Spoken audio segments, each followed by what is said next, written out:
pessoal, esse é mais um vídeo do Preciso Direito. Meu nome é Jorge Figueiredo. A gente passou um tempo aí afastado aí sem postar vídeo aqui no canal. E agora a gente está retomando aqui o canal com algumas postagens, com alguns vídeos interessantes. Vamos voltar para aquela pegada do concurso público, né? Não à toa que o nome do canal é Preciso Direito, porque a gente é preciso ali quando a gente começa a falar sobre os concursos públicos, ajudar, né? Orientar, trazer um pouquinho da nossa experiência dos concursos. A gente precisa ser preciso, desculpa a redundância, mas a gente precisa ser certeiro para que os senhores percam o menos tempo possível na hora de responder as questões. A gente estuda as bancas, tudo. Isso é uma precisão e por isso o nome Preciso Direito.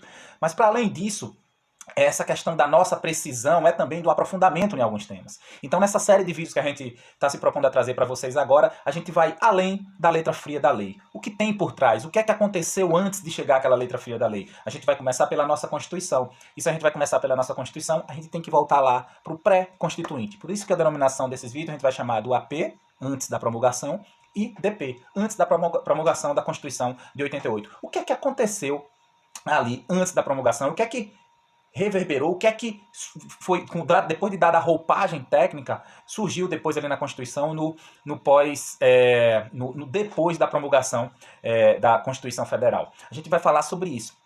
Pesquisando sobre isso, a gente chegou na ideia de fazer essa série de vídeos falando sobre naquele tempo. Então a gente está trazendo aqui essa série de vídeos para falar do AP e do DP, antes da promulgação e depois da promulgação. Nesse vídeo a gente vai só anunciar essa série de vídeo para vocês, e vocês vão aí ativar o sininho, vão seguir nosso canal e vão receber a notificação quando a gente for postando. São vídeos bem interessantes, vocês vão gostar. Nessa questão desses vídeos da promulgação da Constituição, ali da pré-constituinte, né? Se a gente construir uma Constituição que é dita cidadã, uma Constituição democrática, uma Constituição que foi feita da vontade do povo, está lá na Constituição falando sobre isso, né? Que todo o poder emana do povo, como que de fato o povo participou. Foi só uma questão do papel para dizer, para inglês ver, para dizer, sim, o povo participou, é a vontade do povo, tá aqui os representantes do povo. Foi mais além. De fato o povo participou. Então até chegar ali nessa participação ali dos constituintes debatendo aquilo ali, tudo começou um pouco antes. Evidentemente que se a gente for aqui, a gente vai viajar para muito longe aqui para chegar até isso aí. Não pretende esgotar o tema, não. Mas a gente precisa dizer que o que aconteceu ali a Constituição Brasileira de 88, né? 5 de outubro de 88, o grande dia, a promulgação. Mas antes, um pouquinho, 86, 87, houve sim uma participação popular direta, mandando propostas, mostrando seus anseios. Então a população efetivamente participou desse processo. Então é isso que a gente quer trazer para vocês. Agora, dia 5 de outubro, a Constituição vai completar 36 anos, que passou já desse fatídico dia aí, desse dia emblemático aí da promulgação da Constituição de 88. Passados 36 anos, o que é que mudou? O que é que lá era anseio, o que agora não é mais? O que é que continua sendo? Como que as pessoas viam essa situação naquela época? As pessoas eram politicamente engajadas. Hoje a gente vive a era da internet, né? Todo mundo tem uma opinião sobre tudo, todo mundo está falando sobre tudo, mas naquela época como é que isso se resolvia? Então, dia 5 de outubro, esse dia emblemático é um dia que está lá representado, que está nos livros de história, tudo direitinho, mas antes desse dia 5 de outubro muita coisa aconteceu. Então é aí onde a gente vai aprofundar. Antes desse emblemático dia que aí o nosso presidente da Assembleia Constituinte, Ulisses Guimarães, está aí com a Constituição, a original, nesse momento ali levantando e promulgando, declarando promulgada a Constituição. Então, antes dessa imagem, muita coisa aconteceu. Então, o que é que a gente quer trazer para vocês? A gente quer dizer, por exemplo, viajar por esse tema, viajar por essas questões da Constituição, da pré-constituinte ali, né? Ela requer muita coisa. A gente vai viajar por muitas questões. A gente vai viajar não só por... Não vamos falar só de direito. O direito ele vem depois, mas a gente, para chegar no direito, a gente vai passar por uma questão, a gente vai falar de história, por exemplo. A gente vai falar de geografia. A gente vai falar de filosofia. Vamos falar também de sociologia. Tudo isso está inserido e muito mais. O direito ele vem depois, atendendo esses anseios, essas questões históricas, as questões geográficas. Por que eu digo geográfica? Porque dependendo da região do país era um anseio, entendeu? Claro que tinham coisas que se coadunavam, tinham coisas que convergiam, outras não eram necessidades naquele momento para aquela determinada área, aquela determinada região do país. Então a gente vai saber isso também. Você deve estar se perguntando, sim, mas como foi que a população participou? A gente vai chegar lá. Então a gente vai passar por tudo isso, porque a população ela tinha os anseios dela. Eu gosto tanto, tem uma frase de Câmara Cascudo, que ele, no seu livro Contos Populares, que eu gosto muito dessa frase, que ela se aplica em várias situações. Claro que quando ele disse isso, deixa eu botar a frase aí para vocês, quando ele disse essa frase, se eu ler a frase para vocês entenderem, ao lado da literatura, do pensamento intelectual letrado, correm as águas paralelas, solitárias e poderosas da memória e do imaginário popular. Câmara Cascudo. Claro que ele estava falando aqui dos contos populares, aquelas frases que a gente conhece, entendeu? Água mole em pedra dura, tanto bate até que fura, algumas coisas, alguns regionalismo tal, de onde é que surgiram, esse imaginário popular, as crenças populares, né? Algumas coisas nesse sentido, as lendas, né? Que hoje está se chamando de cosmovisão, você não pode nem chamar de lenda mais, mas enfim, é outra história. Então, claro que ele fez para esse sentido, mas eu trago aqui pra gente também, pro período do pré-constituinte, porque se aplica também. Porque naquele momento existia um imaginário popular de positividade, de crença de que a gente ia viver novos tempos muito bons. A gente estava vindo de uma era ditatorial, a gente estava com anseio de liberdade, com anseio de igualdade, com anseio de ter saúde, educação, segurança, de ter participação de alguma maneira da população, a gente viver numa democracia de fato. Então, esse imaginário popular estava aguçado, as pessoas estavam querendo aquilo ali e acreditando. Claro que muitas coisas de fato aconteceram, outras ficaram só na imaginação mesmo, infelizmente. A gente vê aquele pensamento que está ali na Constituição, aquela coisa com a roupagem técnica, jurídica, da técnica legislativa, mas antes teve os anseios populares, as crenças, no que eles acreditavam que ia acontecer. O que foi o social naquilo ali. Então, por isso que a gente fala de sociologia, filosoficamente falando, de história, geografia, depender da região do país em que esses anseios brotavam. Então, muita coisa aconteceu naquele período. Por exemplo, imagina aquelas historinhas que a gente sentava com os senhorzinhos para conversar. Ainda até hoje acontece. Até hoje acontece esses anseios que a gente vai sentar e a gente conversa com o senhorzinho e ele fala sobre as histórias de vida dele e tudo, e dá até saudade da gente num período que a gente nem viveu. Parece até aquele, aí já é outro pensador que fala isso, né? Que saudade do que a gente ainda não viveu. Fica parecendo isso, mas vamos deixar isso para depois. Câmara Cascudo, ele fala sobre isso, desse imaginário popular. Então naquela época existia esse imaginário também. A gente ficava com saudade quando a gente escuta um senhorzinho falando daquela época. Então para mim essa frase ela se aplica também nesse período constituinte e do pré-constituinte dos anseios populares. Vamos lá, vamos mais à frente. Como que se deu essa participação popular objetivamente? Ficou só no papel, é uma Constituição cidadã, tal, é tudo bonito dizer que é cidadã, dizer que é democrata, dizer que todo poder emana do povo, mas de fato isso aconteceu? Ou ficou só tudo no papel? Foi só para inglês ver? A pré-constituinte, ela recebeu sugestões, as sugestões tanto dos constituintes em si, representantes do povo, mas também recebeu sugestões dos cidadãos. E como que se deu essa sugestão dos cidadãos? Foi como? Mandaram um e-mail, mandaram um direct, mandaram um WhatsApp? Não, está falando de 1985, 1986, 1987. Antes, um pouquinho ali de 88, dos debates que aconteceram, das discussões no plenário do Congresso Nacional, dessas propostas que foram enviadas para serem lá debatidas. E teve que se ver uma maneira desse pessoal participar. Não existia essa tecnologia, esse imediatismo que tem hoje com relação à participação. Todo mundo hoje fala tudo, né? E independente do conteúdo, o cara tá lá e tem a opinião dele, tá, e daqui a pouco tá no mundo essa opinião. Naquela época não, era um pouco diferente. Então foi feito um trabalho no Congresso e eles disponibilizaram formulários. Isso, a gente vai se debruçar nesses vídeos, nessa série que a gente vai fazer, muito nessas questões das sugestões dos cidadãos. Porque aí é onde está a riqueza, entendeu? As sugestões dos parlamentares, muitas delas foram públicas, eles foram lá, debateram, chegou lá na Constituição ou não, mas houve. Tem questões interessantes também que a gente vai falar. Mas o que nos interessa mais aqui é essa questão dos cidadãos. Esses cidadãos que se predispuseram a dizer, eu vou lá dar a minha opinião. Isso em 87, gente. Acontece alguma coisa no Congresso agora, daqui a 1 minuto e 30 segundos, eu estou na internet, eu estou sabendo o que aconteceu. Naquela época não era assim. Então como que se deu? O que é que o Congresso fez? O Congresso disponibilizou formulários nos Correios, para que as pessoas fossem até lá, pegassem esse formulário, preenchessem algumas informações e dissessem o que de fato eles queriam, qual era o anseio da população, e distribuiu isso para todo o país. Então, esse era o formulário, à frente desse formulário aí, tudo direitinho, nos Correios, tal, com o símbolo do Congresso Nacional.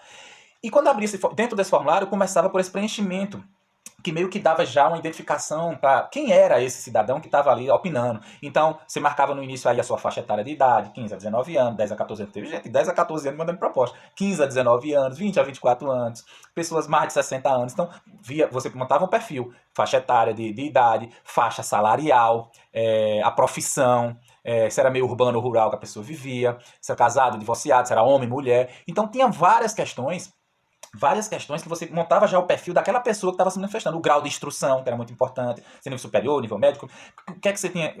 Montava-se, na verdade, um perfil dessa pessoa. Beleza, essas eram as respostas objetivas. E dentro desse envelope você tinha esse formulário com esse espaçozinho de linhas para você escrever o que você quisesse.